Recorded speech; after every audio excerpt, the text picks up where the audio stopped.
This is a story about Jack and Jill. This is Jack, and in 1890, he is attending Harvard University. This affords him many opportunities, not because he got the highest grades, as those aren't formally recognized yet, but simply because he is going to this esteemed university. And when he graduates from Harvard University, he can go on to become a lawyer, professor, or even a medical doctor, simply because of where he attended his higher education. This is Jill, and in 1890, she attends Holyoke College, one of the top women's universities in the country. Jill succeeds in her classes, especially in the area of science. She has a dream of one day becoming a medical doctor. However, when she graduates from Holyoke College, the path to becoming a professional doctor is not as clear. The medical field, including the higher institutions, are composed predominantly by men. And even though Jill's chemistry classes were as rigorous as her male counterparts at Harvard, she will have to fight her way into medical school. The higher institutions do not yet recognize Holyoke College and other women's universities as having the same standards as the men's colleges. And so even though Jill has graduated from the top women's college, she will have to fight to show her knowledge, skill, and aptitude to actualize her dream. So how do you give Jill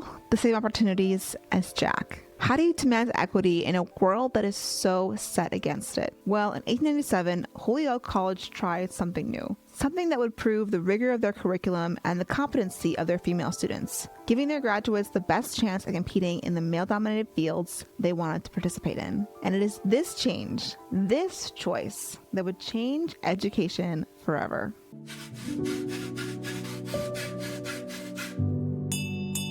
This problem of equity after university was not just Jill's. It was the plight of all women graduating from women's colleges in these early days. Women's educational institutions realized they had to find a way to prove the rigor that their schools were creating in their graduates. So in 1897, Holyoke College introduced the first A to E grading system. This grading system was similar to our current system in that it was the first time letters were used to signify competency. Previous grading had been used, but never to this level. In 1727, Ezra Stiles had utilized a grading system that labeled students as excellent, good, passing, and failing in the Latin equivalent. In a similar way, some universities would sometimes label high-achieving students according to their class rank, but these labels were broad and too general for women to use to break into new fields. Holyoke College knew that power would be in the specifics. By incorporating A to E, a 5-letter grading system, it showed levels of knowledge that had both nuance and clarity. The grading system didn't only use letters. It also broke each class into different subjects of skills. For example, in language arts, the grade might be broken up into multiple parts, like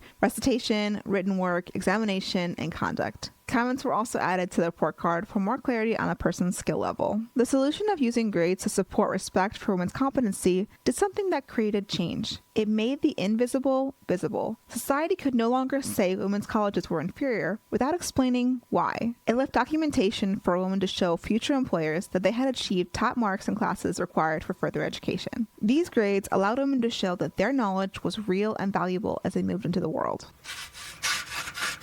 The year is 1910, and more women are finding success in professions that had never before been open to them. Grading was not the only reason for success in these male-dominated fields, but it did something powerful. The grading system documented the value of the education they were receiving. It gave specifics to general biases. It gave the details, the vocabulary, and the system for women to show their competency. In 1900, Florence R. Sabin graduated from Mount Holyoke College and goes on to earn a medical degree from Johns Hopkins. She becomes a leading medical researcher in anatomy and immunology and is the first woman elected to the National Academy of Sciences. In 1907, Ida M. graduates from Smith College and goes on to help integrate social services into medical care. She pioneers hospital social work and founds the medical social work profession. These are two examples of many women who went on to find success in this time period, becoming teachers, mathematicians, lawmakers, U.S. secretaries, and so much more.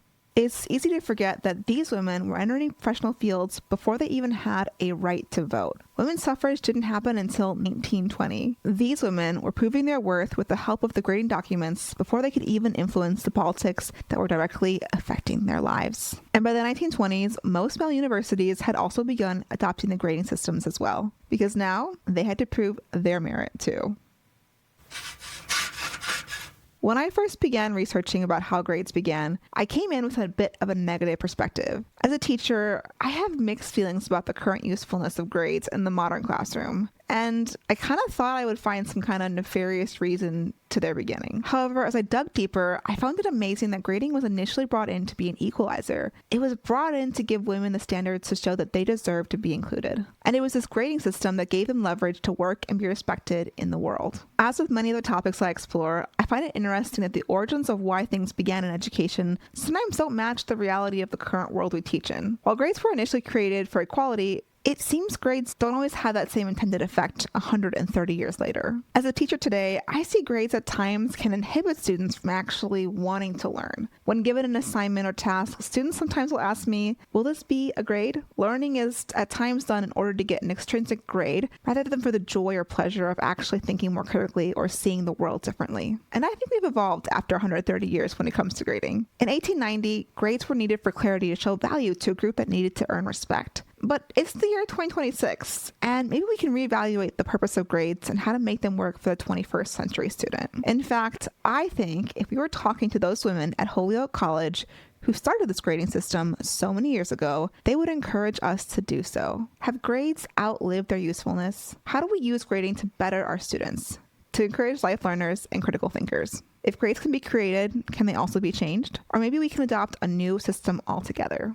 I don't claim to have all the answers when it comes to grading, but I do believe we need to open the discussion and to be brave enough to do what those who created grades to begin with did. Make something that gives everyone a chance to succeed.